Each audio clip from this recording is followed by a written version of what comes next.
Hello everyone, welcome to the Arya tutorial.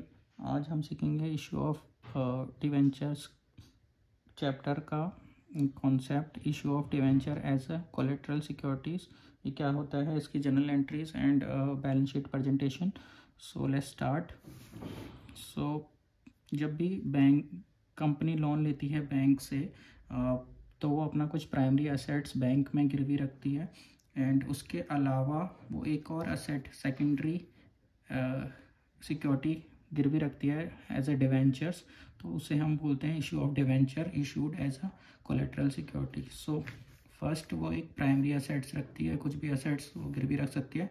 उसके अलावा वो एक और चीज़ गिरवी रखती है as a secondary security debentures. So जो सेकेंडरी सिक्योरिटी होती है उसी को हम बोलते हैं कोलेटरल सिक्योरिटी। ठीक है, तो ये था कोलेटरल सिक्योरिटीज़। एंड इसमें क्या क्या होता है, ये कोलेटरल सिक्योरिटी तभी पिक्चर में आती है जब loan can not recovered by the primary security. अगर प्राइमरी सिक्योरिटी से जो भी वो कंपनी ने डिफ़ॉल्ट किया है वो रिकवर ना हो पाए, तभी ये सेकेंडरी जो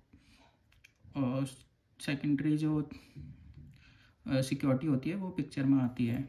और जो कंपनी बैंक होता है वो इस पर तब तक इशू मतलब राइट जो होता है वो क्लेम नहीं कर सकता। अगर टाइमली पेमेंट हो रहा हो तो इस पे कोई आपका जो बैंक है वो अपने राइट एक्सेस नहीं कर सकता। अगर टाइमली पेमेंट ना होगा तभी यहाँ पे ये अपने राइट्स जो हैं इन डिवेंचर्स पे जो बैंक है वो एक्सेस कर सकता है, उससे पहले नहीं कर सकता। अगर आपका जो लोन है, कंपनी जो है वो टाइमली पेमेंट कर रही है तो इस पे अपने वो बैंक जो है वो अपने राइट एक्सेस नहीं कर सकता। अब इसका एक एग्जांपल देखते हैं। और जैसे कि इस केस में ABC लिमिटेड कंपनी ने 10 लाख रुपए का लोन लिया है XYZ बैंक से, और उसके बदले कंपनी ने बिल्डिंग को as a primary security bank में गिरवी रखा हुआ है। सो एक हो गया प्राइमरी सिक्योरिटी। एंड उसके अलावा कंपनी ने एक और चीज़ अपनी गिरवी रखी हुई है, जैसे डिवेंचर्स इशू करे हुए हैं 5 लाख रुपए से। तो ये सेकेंडरी सिक्योरिटी को ही हम बोलते हैं कोलेटरल सिक्योरिटी। तो पहली सिक्योरिटी उन्होंने रखी building, and then secondary security उन्होंने रखे डिवेंचर्स इशू कर दिए। तो जो ये सेकेंडरी सिक्योरिटी उन्होंने इशू करी है उसको कोलेटरल सिक्योरिटी बोलते हैं। और इन डिवेंचर्स के ऊपर कंपनी को कोई इंटरेस्ट नहीं मिलता है। ठीक है, तो ये था पूरा कोलेटरल सिक्योरिटी का कॉन्सेप्ट। अब इसकी जनरल एंट्रीज देखते हैं क्या होती है। सो जनरल एंट्रीज में किसके दो मेथड्स होते हैं, पहला एक मेथड 1 और मेथड 2। तो मेथड 1 में हमारी जनरल एंट्रीज जो रहती है, पहले कंपनी के पास जब पैसे आते हैं तो bank account debit to loan 10 lakh rupees इस केस में।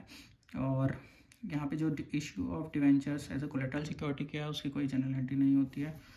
दैन उसके बाद मेथड 2 में हम इसकी जनरल एंट्री करते हैं।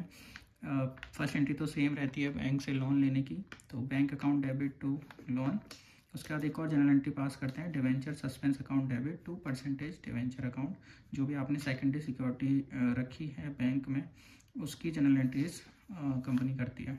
अगर क्वेश्चन साइलेंट होगा तो हमें मेथड 2 ही फॉलो करना होता है। सो ये था जनरल एंट्रीज। अब इसके बैलेंस शीट प्रेजेंटेशन देखते हैं। ठीक है, तो बैलेंस शीट प्रेजेंटेशन में मेथड 1 में आपका ये बैलेंस शीट प्रेजेंटेशन रहता है। Equity and liabilities, non current liabilities और लॉन्ग टर्म बोरिंग। यहाँ पे नोट नंबर 1 जितना भी आपने लोन लिया है वो यहाँ पे मेंशन करना होता है। उसके बाद नोट्स टू अकाउंट्स में हम यहाँ पे इसको as a secured by issue of 10,000 8% debenture 100 each as a collateral security ये शो कर देते हैं पर्टिकुलर्स में, और बाहर 10 लाख रुपीज़ जितने का लोन लिया है वो लिख देते हैं। बस यहाँ पे एक नोट डाल देते हैं जो भी आपने ये लोन लिया है बैंक से उसके रिगार्डिंग मेथड 1 में। सो अब देखते हैं मेथड 2 में क्या प्रेजेंटेशन रहता है। सो मेथड 2 में आपका ऊपर वाला सेम रहता है, equity and liabilities, non current liabilities, long term borrowing, 10 lakh rupees का लोन।